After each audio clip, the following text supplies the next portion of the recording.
Good to go? Great. Come in. Come in. Keep coming.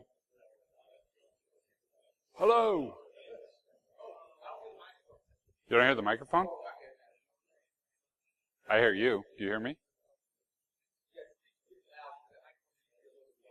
Speak good and loud. All right, we'll do.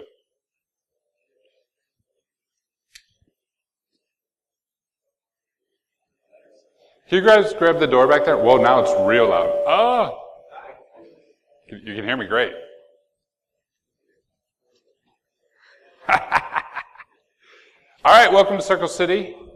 This talk is food fight. This still seems really loud up here. Does it sound good back there? Good? All right, sweet.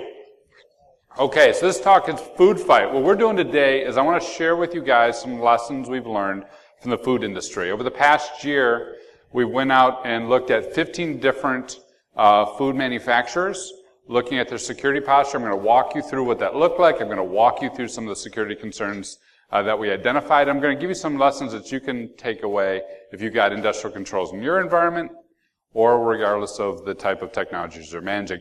My name is Wolfgang Goerlich. That's me, not the name, not the can of soda. I am with CBI, though. We are an IT security risk company up in Detroit. I also do the Converge conference and the B-Sides Detroit conference. And at CBI, I'm the director of strategy, and at CBI, in addition to being the director of strategy, I run a thing called the CBI Academy, which is our way of getting young people with a couple years in the field, right, into security, giving them a ramp up, giving them a head start. It's basically an apprenticeship program, a 2-year program. And the reason why I bring this up is a lot of this work was done by my academy guys. So it's some fantastic work that I'm really excited to share with you guys. But long before that, long before the academy, long before CBI, long before anything, there was a Texas Instrument. This is my first computer. I loved this freaking computer. It was great. And one reason it was great is because it was a computer. You could type anything. Anyone have one of these? You guys remember? It booted, thank you. You remember what it booted up into? Basic. It just booted up and it's like, type something. And I'm like, error. I'm like, this is great. This is computers. It prepared me well for security. The other thing that was great about this is as long as I was on the Texas Instrument, my parents were like, oh, he's learning. He's going to have a future. And they didn't make me go out to the fields. I actually grew up on a farm. And farming is terrible. Unless you love it, in which case, good for you. I'm glad you love it. I did not. I liked my Texas Instruments.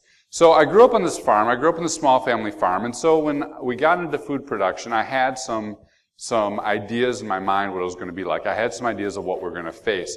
I felt like, I was going to go out to these farms and I was going to hang out with these old farmers and we're going to plow the fields, right? Or maybe something a little bit more high-tech, a little bit more advanced, but still I had this in mind that it was going to be very rural. Maybe the people were still running Texas Instruments. Maybe like me, they're still pounding away their computers. They didn't go up to fields. But what I found actually was completely surprised me. What I found was modern food is much like a factory system. It very much is. There's production lines, there's schedules, there's itineraries. It's very rigorous. It's very codified. And there's tons and tons of technology that make it all happen. And it's very, very clean. The other thing I found is the technology that runs it all is the exact same technology that runs our power plants, right? The technology behind it is the exact same technology you'll find in power. And part of that reason is because the food industry has done a lot to lower its power requirements and bring in its own power and do its own power generation. And part of it is because technology is technology. And whether you're in a power plant or in a food processor, you're still relying on some of the same vendors. Also, the other thing is the food industry is by no means a small mom and pop, right? After Texas Instruments, my first networking job was Novell Netware. You guys remember Novell, right? It was a terrible system. Yeah, woohoo, Novell! Again, what did it boot up into? Nothing. I typed and I got errors. I'm like, I know how to do this. You remember where Novell's from? Headquartered? Utah, yes. Yes. Novell came from Utah. It's one of two important things I know about Utah. One is Novell. The other is all the entire power that's produced and consumed by the state of Utah. That same amount of power is consumed by all of the food industry every single year. A massive amount of power goes into producing food. And you guys, many of you saw this. If not, Google it. I am not going to try and pronounce ergo. But in Ukraine, there's a power plant that got compromised. In Ukraine, there's a power plant that was breached. This power plant and the technology that was used is the same technology we're fighting these food processors. The same type of attacks that happened there would happen in food processing. And not just power, of course, water. So much water goes into producing food. It's about 10 gallons of water for a chicken. For a chicken sandwich you eat, it takes about 10 gallons of water to produce that chicken. And these food processors are doing like thousands to hundreds of thousands to millions of chickens per factory per day. Tons and tons of water. I told you as much power of all of Utah is consumed by the food industry. 10% of all the water in North America is consumed by the food industry. Same water pumps, same systems. And you guys may have seen New York Bozeman. So the Bozeman water dam was compromised, and the hackers were in there, and they're going to do an overflow, and bad stuff happened. Also, one of our clients, we work with some water producers, and they were hit by denial of service. Water people get hit by denial of service all the time. And then there's the Kamari Water Company, which you guys should Google. That's not the real name. That's why it's in quotes. And I can't pronounce that one, which I like. What's interesting about Kamari is that the criminals broke into it and they adjusted the pH value to make the water toxic. And it was caught at the last minute. Also interesting, they had a 1983 mainframe, which I think is fantastic. That was what was broken in. I'm like, that's awesome. Got my TI, got my mainframe. No, but so these power plants, same technology, same vulnerabilities. These water plants, same technology, same vulnerabilities. So when you think about food, it really is a modern marvel, a modern technology marvel today to get food on our plates, to get the dinner we're all going to enjoy tonight. But there's so many things that can go wrong. And before I talk about what's going wrong, out of respect. So I'm a respectful individual. I respect for all you guys in the industry. I'm going to give you a trigger warning. If anyone is a sensitive subject or a stomach, take a moment. If anyone's been through a pen test recently, take a moment. Brace yourself. If you guys want to step out, it's okay. All right, everyone's good? All right, here it is. Kind of concerned about putting this up. Every one of the breaches does calculator, doesn't it? I love it. They're like, oh, look, we popped something. We ran calculator. It's like, we broke Windows XP. We ran calculator. We broke Word. We ran calculator. Jason Brown, I don't know if you guys know him or not. He does the CTF for Converge. He also does our lab environment at CBI. Great guy. I've known him for years. He does not know where to find calculator in the start menu. He just does an exploit whenever he wants to. There it is. Everything's in calculator. And so much so, it's so intrinsic that when there's a new attack on continuous integration software, when there's a new attack on CI, it was on Jenkins, right? Everything has gone to the cloud. Everything's gone to Jenkins. It's this brand new shiny technology. And everything's brand new. The very first thing they did to demo it was they launched calculator on a Mac from the cloud. So we've kind of gotten a little bit jaded, I feel, in the security industry because, like, yeah, another breach, we're going to run calculator. But meanwhile, in the food industry, meanwhile, in real life, meanwhile, these systems have a very real impact. A few years ago, I was talking to a guy in the food industry and got to be friends and got to know him, and we're having some beers. He's like, did I tell you about the explosion? If any of you guys know, when someone says, did I tell you? You're immediately like, yeah, absolutely you did. Tell me again, right? You never say you don't tell. No, I don't know anything about that. Isn't that confidential? No, absolutely you did. Tell me again. He's like, well, there's a boiler. And the boiler, right, they had left it in develop mode. And over time, the pressure built up. And then it took out a factory. This was a few years before I got into all this. I'm like, it took out a factory? Yeah. Isn't that funny? I'm like, yeah, totally. I missed my calculator. But totally funny. Totally funny. And not only that, there's also diseases, right? There's all the diseases that can happen if food is too hot or too cold or not cooked long enough or not cooked right? Great things like E. coli and mad cow and salmonella. Anyone have these fuzzies?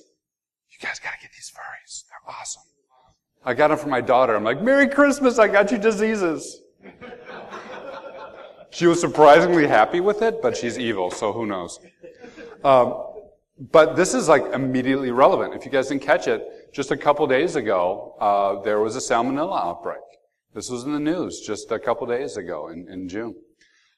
So in the real life, bad stuff happens. When these systems go offline, we're not talking about calculator. When these systems go offline or go askew, we're not talking about, a little bit of data loss. We are talking about major explosions, diseases, and other side effects.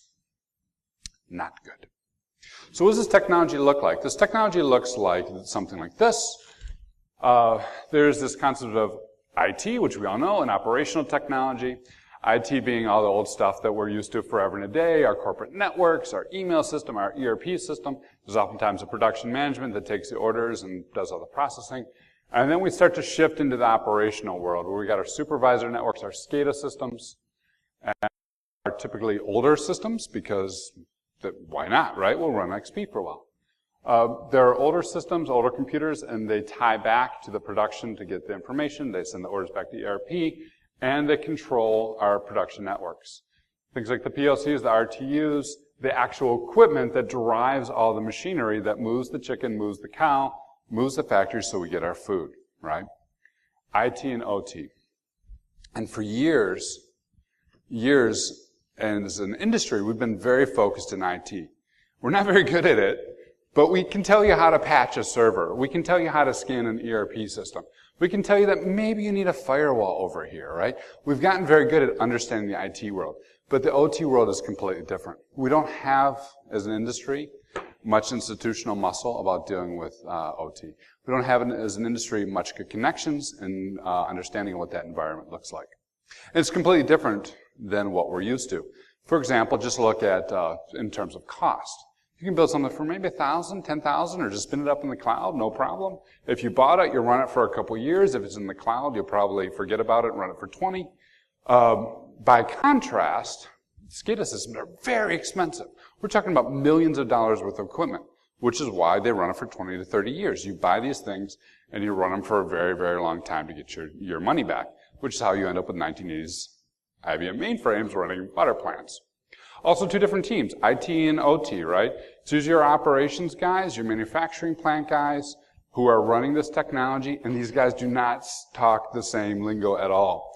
You get them in the room, and you're like, we need to do wireless security, says the IT guy. And the operations seems like, I'm doing wireless security. And the IT guy's like, no, you're not. And they're like, we totally are. And like, no, there's no way you are. And the IT guys, you are so full of it. We lock up those wireless scanners every single night. No one gets to them.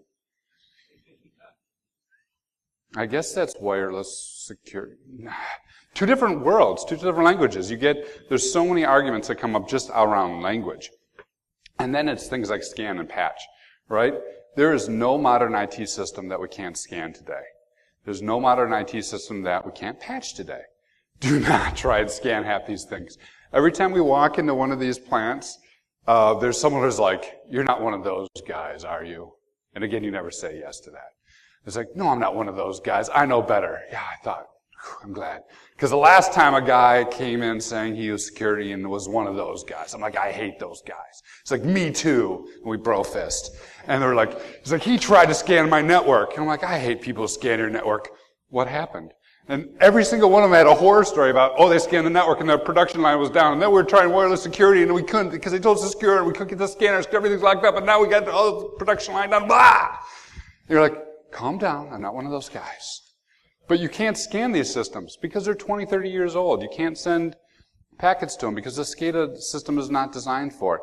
You can't patch them because we can't afford the downtime, and half the time the company that's written the software is out of business. It's an entirely different world. It's also entirely different vendors. Great people like Omron, right? Rockwell, HMS, and robotics companies, which I love. I love the fact there's robotics companies. When I first found out, I'm like, we're going to get to talk to robotics companies? Yeah, there's robots. I'm like, great, it'll be like, Terminator. And they didn't look like Terminator. I was kind of bummed. But, yeah, like Terminator's arm, but that's it. You just get the arm. It's like, that sounds so scary. There's no metal skulls in food processing. Sorry. I was really bummed about that. But when I put this, I did an early draft talk of this in February. And this guy right here in gray, he's in gray for a reason. In February, when I did an early draft version of this talk, that robot had a overflow condition that was announced, and you could overflow it and you could control it. And it doesn't sound like much, but you've got people within range of this thing. And now you've got the ability to take it over, right? Move the cutting tools, disrupt the line, possibly damage people or disrupt life.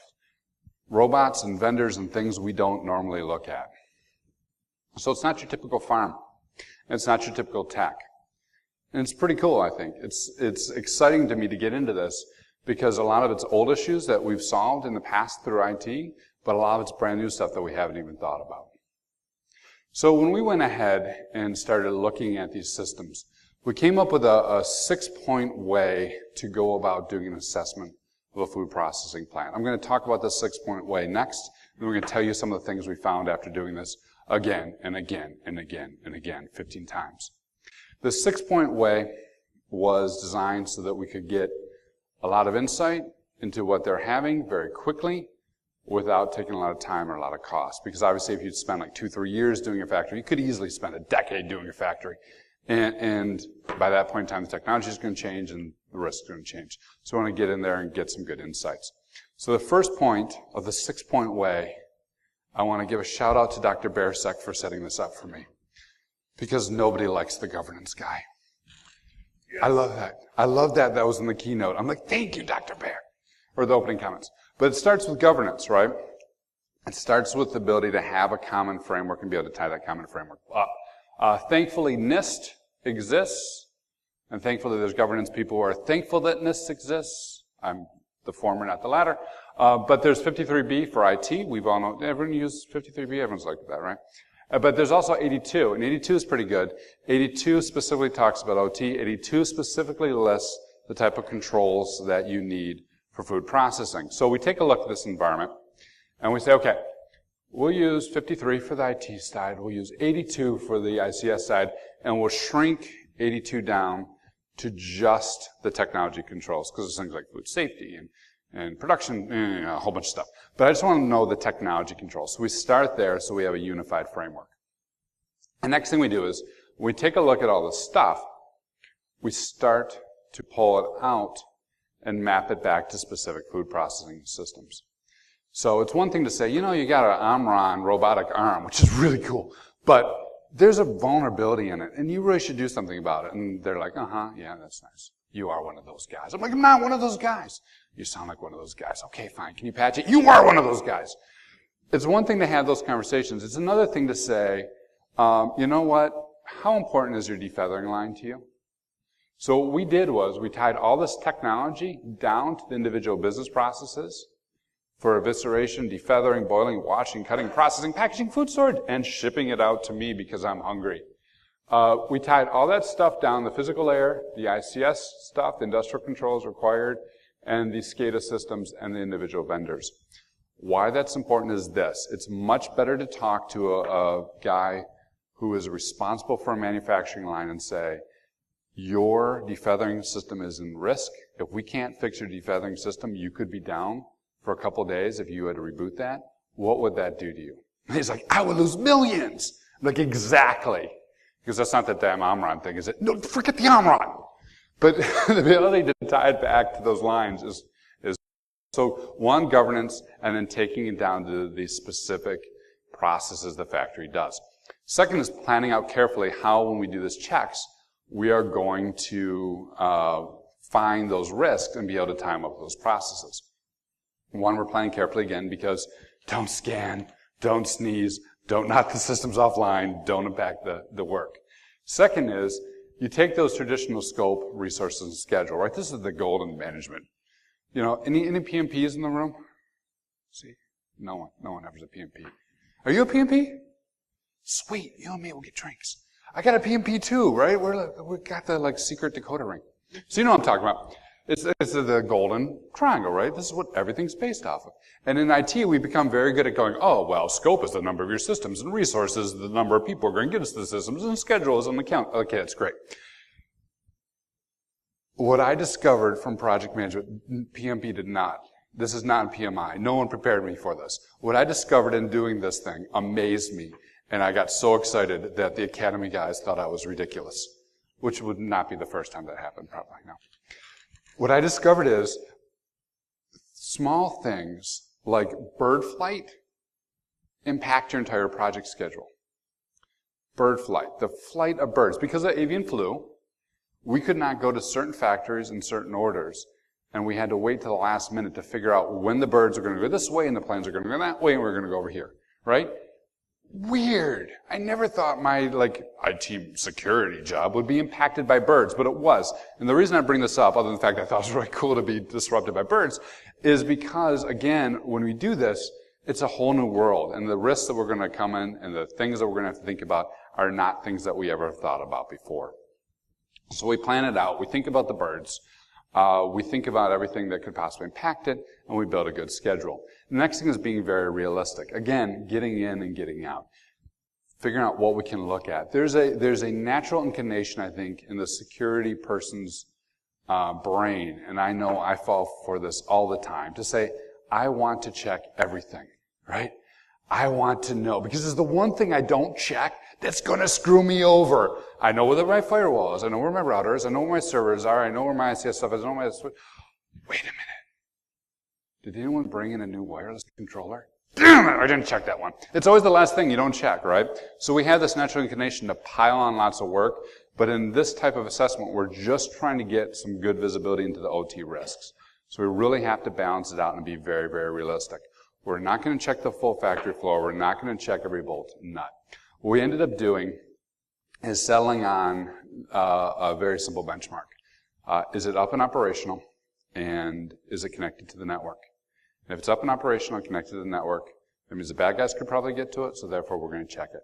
Everything else we let go, right? Very simple lines so that we could figure out what was in scope and what was out scope. The other thing, too, when we put together this plan, is, okay, what does up and operational mean to you? Well, it means it's turned on and running. Okay, did you think about production schedules? Huh? Yeah, production schedules. What do you mean? Well, if we're doing this type of meat versus that type of meat, if we're running the cow through that's organic, that goes first. If we're running the other cow through that's not organic, that goes second. Those are two different machines. And oh, by the way, when we do the cleaning system, that's another one. And every third Thursday, we do this other process. So we ended up having to build a schedule to capture as much of those processes as possible to make sure that we could get the machines that were on and get the machines that were operating so we could check them. So being very realistic and being very focused. And then being very creative. And drinking lots and lots of coffee. Yeah, I once told someone that was my secret of my career is coffee. But when we think about the IT and the OT space, the way we ended up doing it is, obviously we got a network. We got lots of communications. We've already talked about making sure that we get the times when the chicken's going through and the cow's going through and different organics and cleanings and everything, so the right machines are on at the right time. And all the while through it, there's tons and tons of communication going on, right? So we ended up doing communication traps between each major junction of the network, each major segment, and pulling down config files from everything that we could. So we could check the config file and we could check the traffic. There's a thing called Digital Bond. If you guys haven't seen it, you should. If you're interested in doing this, Digital Bond is awesome. What you do is you pull down the config file and Digital Bond will check it for known vulnerabilities. Fantastic in the energy sector, which is where they spend most of the time. Not so good in the food sector. I actually had some talks with the Digital Bond guys because they're so focused in on energy that they don't have a lot of the devices that run in the food. So about 3-4% of the devices we had were checkable by Digital Bond. A lot of them weren't. But still well worth it. So you pull down the config file, Digital Bond checks it. So you're not scanning the device, you're scanning the config file. The next thing you do is we capture all those packets, right? So through several production runs over several days, we capture as many packets as possible between the industrial systems and the IT systems, between the things that are chopping, slicing, dicing, and packing, and the computers that control them. And then we run all those packets through an analyzer. Several ways to do this. This is called passive vulnerability analysis. Several tools to do this. We use Tenables, and Tenables look something like this. And it gives you some great insight, like, here's all your stuff. Here's the OSs we're running. Here's all the vulnerabilities, and everything's always bad. We know it's going to be bad, right? We know it's going to be bad. But you can drill into it, and you can start seeing things like, we found some Modbus. This is probably Siemens. We can go ahead and figure out what the devices are. We can figure out how many numbers of hops it is from different devices. And we can do lots of different analysis within that simply by capturing those packets. Again, making sure we're capturing those packets over a time frame where we get most of the devices. And then we can throw it all into a topology. Now, when we get to the topology, the key thing is, here again, is using the topology view to drive it back to the processes that really matter to the decision maker. Okay, what is defeathering? What is evisceration? How do we divide the right devices into the right systems so that we can report risk up accordingly? Those slide shots just came from Samurai STFU.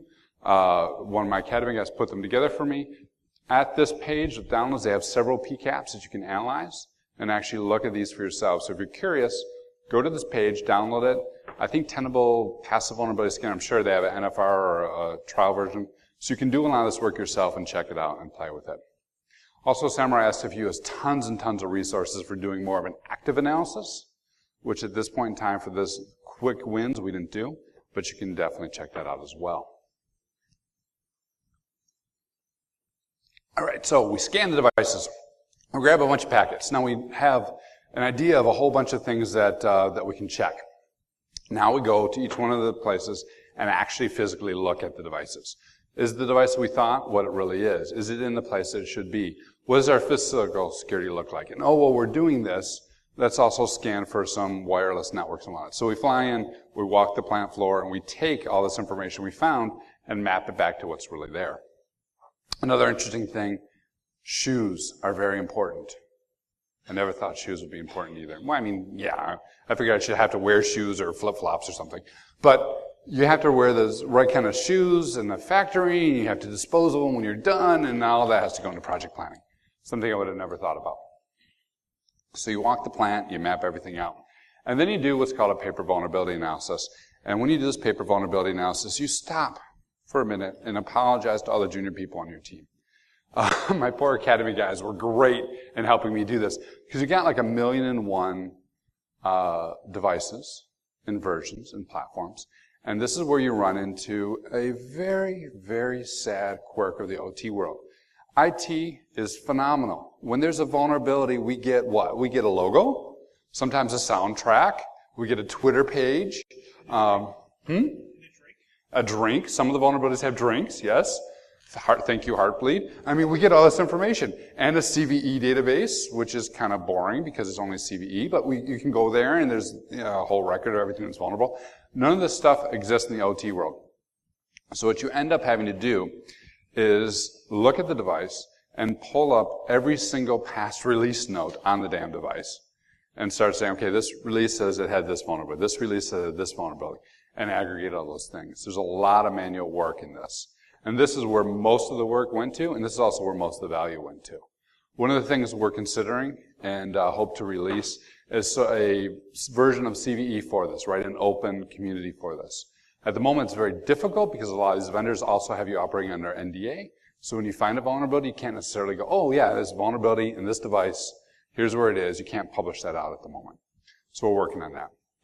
All right, so you find all the devices with PCAPs, you look at their configs, and you go through years and years worth of release notes to aggregate all the vulnerabilities.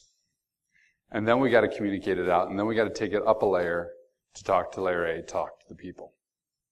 And part of this is the easy stuff, and part of this is the hard stuff, right? Oh, so oftentimes we hear what? Oh, if only we had buy-in from the top, we get stuff done.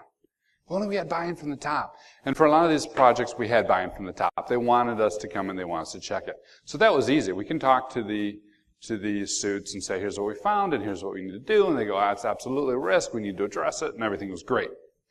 But the reality is, too, that a lot of these manufacturing places have a very unique culture, right? It did come from the farming world. It did come from the fields. It did come from the day and age of the rugged individual. And the people at the individual plants are still that rugged individual. They're going to do stuff their way. They're going to do stuff in their time. They're going to innovate, which is great. They're going to experiment, which is great. They're going to take responsibility, which is great.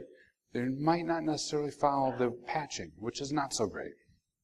Which is where you got to get to the silverback gorilla. I love the concept of the silverback gorilla. I use it a lot, and it was very useful in this. When I say silverback gorilla, I don't mean grape ape. Don't get distracted. Apparently I'm supposed to give a shout out for the House of Grape Ape. Do that with what you will. But he probably is a good example of the silverback gorilla, right? The silverback gorilla is that quiet guy in the back that everyone is arguing throughout the meeting, and in the last 5 minutes he says something, and whatever he says is what everyone really does. Right? The silverback gorilla is the guy or girl who knows where all the skeletons are buried, and if you're friends with them, will tell you, and if not, they'll be like, yeah, we have no problems here. We pass all our audits. The silverback gorilla is the person who ultimately decides what's done. You can have all the buy-in you want at the top, but by the time it gets to the silverback gorilla, they're going to turn to their team and say, bullshit, we're doing it this way. And the team will follow that silverback gorilla. Every time you go into one of these plants, you got to find your silverback gorilla. Silverback gorilla hunting is a skill and an art in and of itself, and probably the most valuable one, because you find and you friend them, they're going to tell you what's wrong, and they're going to be on your side to help fix it, and you're going to be able to convince them how to do it. Why? Because we're talking about what really matters to them. Right? Parts of the plant that matters, we're not talking about patching systems and ripping out 20 years of technology. So we find the silverback gorillas.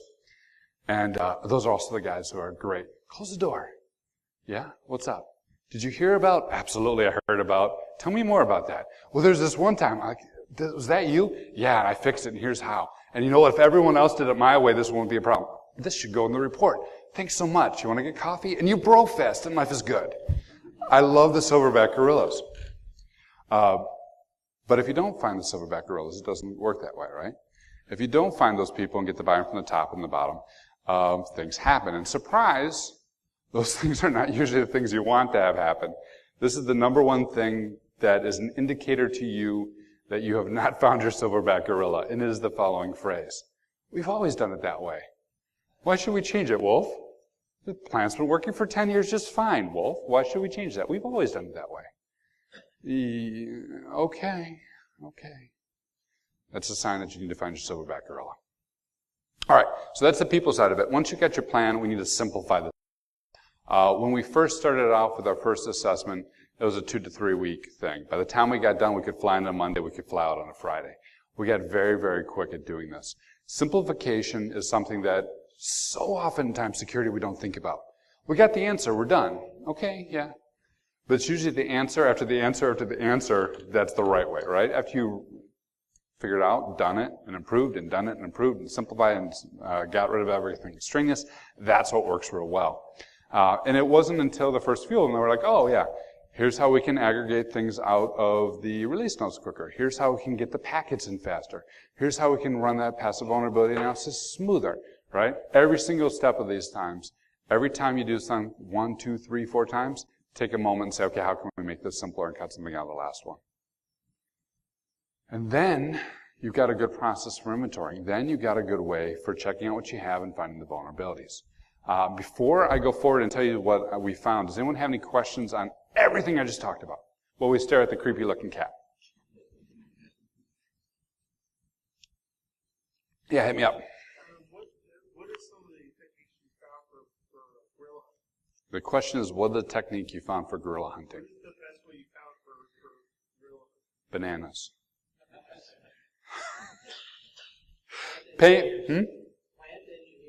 Plant engineers are your gorillas, absolutely. And in the developer space, they're usually the people who are all over repos. Part of it is just getting a sense of the alpha maleness, right? Who's the one who walks around with the most swagger? That's usually a good indication. The people who have the most power but don't have a good title. The people who seem to know the most, and everyone's like, I think it works this way, but check with Chuck. I think this is how it works, but have you asked Sarah? Because Sarah really knows. No,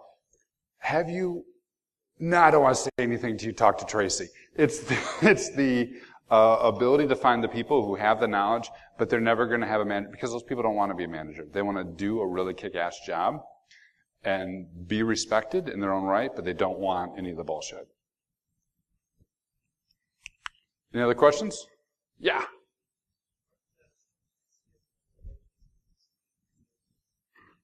Some ICS vulnerabilities are in the CVE database, yes.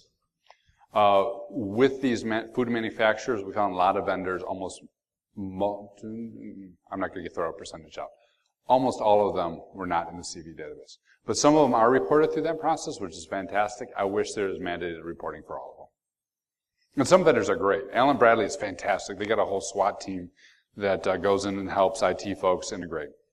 But a lot of vendors aren't. And again, a lot of these companies too, there's a system, and what the system is, okay, the chicken comes in. I love this. It's called PAWS, right? Chicken feet. People eat chicken feet? I don't eat chicken feet. Anyone here? No?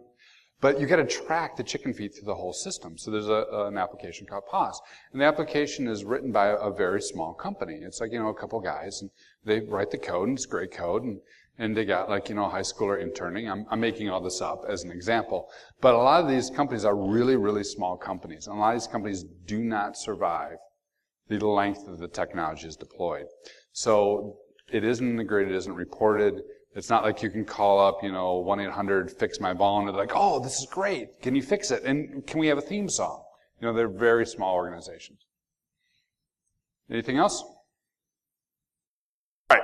So what do we find? We expected asset inventories to be something that they would have. I would file this under naivete. It was not the case. We also weren't exactly sure what the technologies we would find would be. Here's the assets that we found. A lot of them were Frick, HMS, and Entron, which meant sadly there were not enough robots. Opto was 13% of the inventory. 76 were Rockwell, Allen Bradley. Again, I mentioned Allen Bradley is awesome, and I was very excited to see that because they're working very hard to fix this problem. And most of the technology we're running into it. I also mentioned that a lot of this technology was not covered by Digital Bond at this point in time. Digital Bond is expanding and is working on that, but in the food processing, they do not have as much of a footprint. Still worth checking out, but something to be aware of. We expected there would be aging technology. I told you that these things cost millions of dollars. I told you these things run for a long period of time because they want to recoup the investment. Technologies do not change. Food processing, I should have told you this. I mentioned 10% of the water. I mentioned as much power as Utah. I did not mention, who the number one purchaser of cereal cards in America are? The food industry. This is fantastic. All our old cereal cards are going to the food industry. Because they run this stuff forever. This is where you're going to find tons of XP, tons of Windows 2000, and you're going to run it forever and ever. When we actually looked at the age, this is what it worked out to be. About 8% of them, 5 years or less. 12% of them, 6 to 10 years. 40% of them, 11 to 15. This was because there's a major boom in building new plants about 15 years ago. So that accounts for why most of this technology is that age. And around 40% being 16 years or older. Windows XP will never die. So how do you fix that, right? We can't get rid of it. They're not going to change now. They've been running forever. So this is where we shift away from doing things like saying upgrade, which is usually what we say in security, to things like host-based hardening. Can we do application whitelisting? Can we do file integrity monitor? Can we employ things like deep freeze, so when it reboots to the same exact state? Can we do those types of things to really harden these things down so they don't change? Another interesting thing that I had a lot of fun with is I ran Windows 98 forever and ever and ever at my home because everyone said it was vulnerable. Also because my ex-wife was using it. I'm going to let you figure out what that means. But I had set it up to be to lock the registry and lock all the files and everything. And she ran that damn computer into 2005. Never got a virus, right? Running really old versions of IE. Because we did a lot of host-based hardening. With appropriate host-based hardening, you can make old systems run forever. So that's the age of the technology. I'm going to talk really briefly about segmentation. Much like our discussions about wireless security, our discussions about segmentation oftentimes run aground because everyone who's Cisco trained thinks segmentation, yes, I hear segmentation. We will prevent broadcast domains. So you segmented for security? Absolutely, we segmented for security so our broadcast domains are in one VLAN. Does that mean this segment can't talk to that segment? Because that's what we want. Oh, absolutely it can't. No broadcast traffic over there whatsoever. It's about the time that I pull out my shotgun and shoot myself in the head. But segmentation is so valuable, it's so absolutely important, it's so vital, and yet it's very rare that we actually find segmentation with full ACLs that prevents the traffic from going one node to another. This in and of itself means you could run old technology forever and a day, right? If only the PLC could talk to the supervisor, then no chance of there being infection on that equipment. Very important, very rarely done. So a lot of it is education, a lot of it is breaking down the communication, and a lot of it is giving them the value, which you get from those PCAPs, as to what technology is actually talking to what technology. So if you do the packet capture and you do the analysis, you can dump that out. As a value add, you can provide rules to say, here's how you could implement first level segmentation. Next thing we found was third parties. I mentioned we were walking around looking for wireless devices and looking for other networks that are going out. And oftentimes we would find them. Brand new egress points, brand new wireless points, which is fantastic. What had happened was a vendor, wanted to bring in their stuff. Maybe it's a cafeteria, maybe it's a vending machine. All the vending machines are internet enabled today. Isn't that awesome? Can we put it on your network? Sure. Do I get a discount? Absolutely you do. It's okay. We're segmented. So these third parties come in, and a lot of the technology they use is not secured, and it's connected to the same backbone network, which means they can get to everything. So we found a lot of third-party risk, which was surprising. If you guys remember the target breach, that's ones that everyone points to as in terms of a third party leading to a compromise, but it happens all the time. You wire yourself to your partner comes in, gets infected, they go in, and you're slammed. Oh, slammed. Ha! Slammer was the first one I actually dealt with this. I was at a financial company. I'm like, why are we getting so beat up? Well, a bank that was connected to them had gotten hit with Slammer, and it came over the network and flooded them. This should not happen. We have ACLs. Absolutely, we have ACLs. Then how are they getting in? Well, the ACL says that they can get to us. You people. So third-party risk is very important, and segmentation is very important. All right, vulnerabilities. Here's some of the fun stuff. We expected to find things like clear text authentication, of course. There's millions and millions of them. The Rapid7, if you guys didn't see the Rapid7 analysis, 15 million devices running Telnet on the internet right now. Fantastic. Fantastic. We expected we found remote code, product manipulation, these types of things. It broke out something like this. Very little SQL injection, which you figure, older technology. Very little cross-site scripting, which you figure, older technology. These are only in the web systems. A little bit of remote access, a little bit of this. Denial of service, 10% of the devices. Again, don't scan, ever. Because 1 in 10 device, you'll do a denial of service and take a factory off. Lots of plain text passwords, which is not a problem because no attacker in their right mind would try and sniff packets when the passwords are password. And summer 2010. But lots of plain text passwords and tons and tons of vulnerabilities that allow for product manipulation. So again, don't scan it. 1 in 10 have a DOS. And everyone's got plain text passwords. So when we talk about shining the light on operational risks, this is where we started to get a lot of good information and a lot of good intel and had to dovetail it back to that governance and dovetail it back to the business process so we could report it back. This is where we took all that information after we did the analysis and crunched the numbers and integrated it back with their IT security programs. This is where we were able to say, okay, here's a couple risks that you have in boiling wash and cutting processing, and we actually risk ranked all these, which if you're not in food processing, look at your own business processes. I'd highly recommend it. It's a good way to communicate risk, and tied it all back to governance. Oh, governance. Via NIST and said, seriously, I love doing presentations. We're like, if you refer to section 553 and 555 through 557, we'll see you have a 16-point, But you can do that, and that's important in terms of overall managing the risk. All right, so I'm down to the last few minutes. I'm going to wrap up food fight. Food's a modern marvel, right? Energy, water, production lines, all the same things we find everywhere, all the same technology, and they run it forever. And it gets food on the table, and I'd argue nothing is more personal than securing our food supply. Now, a lot of times when I give this talk, people are like, wait, is my food supply at risk? No, our food supply is not the risk. We've got, in North America, one of the healthiest, safest food sources in the country. And I say that after saying, salmonella happened last week, surprise. But we have a very safe food supply. And it's not because the technology at the moment is secure. It's because of what we've done on the health and safety side, right? All because of the FDA. Do you guys know how the FDA was brought about? By Upton St. Clair, The Jungle. Upton St. Clair writes this novel. It's about people who are working in food processing, their struggles, their life. And it was very realistic. And it kicked off this whole firestorm of controversy that led to the development of FDA. Fun fact, Sinclair was pissed off to the day he died saying, "No one even read my book." Well, yeah, okay, fine. But he told a really good story, and he got some action. The FDA is protecting our food supply ever since.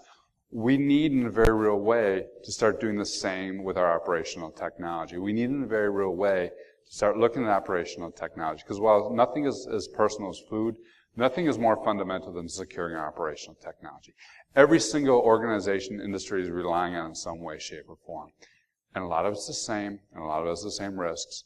And a lot of it can be analyzed using packet captures, walking around and reading documentation, and hunting your gorillas. So that's it in a nutshell. I'm going to take a couple questions and then get off stage. I will say, in terms of gorillas and what you do next, which is communicate those risks and drive behavior, right? Communicate risk in a way that makes the other people do the right thing, which we all suck at, myself included.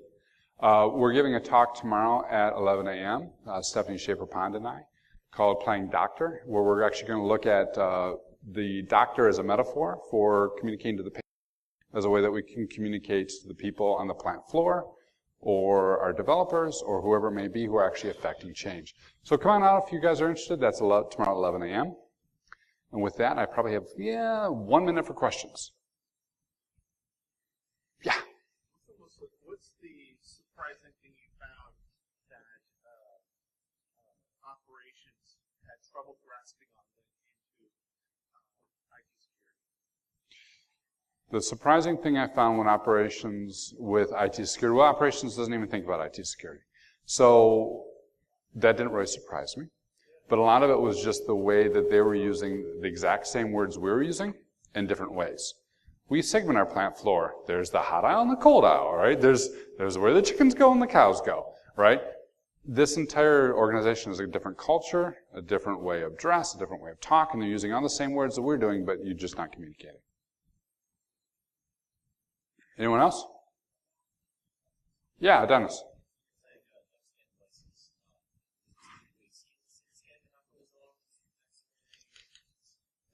Usually it's TCP Connect scanning, and it's aggressive scanning, and also not necessarily like an Nmap scan. Usually it doesn't cause trouble unless you're doing like Christmas tree, in which case, why are you? Yeah, right. What I'm specifically talking about is vulnerability scanning. The type of devices that log in and test for a bunch of different vulnerabilities, they're just not set up and designed to get that type of aggressive scan, which is why we're doing the packet capture and using the config file and replicating the results without it being intrusive. Yep, more on the app layer than on the IP layer. Time for one more? Yeah.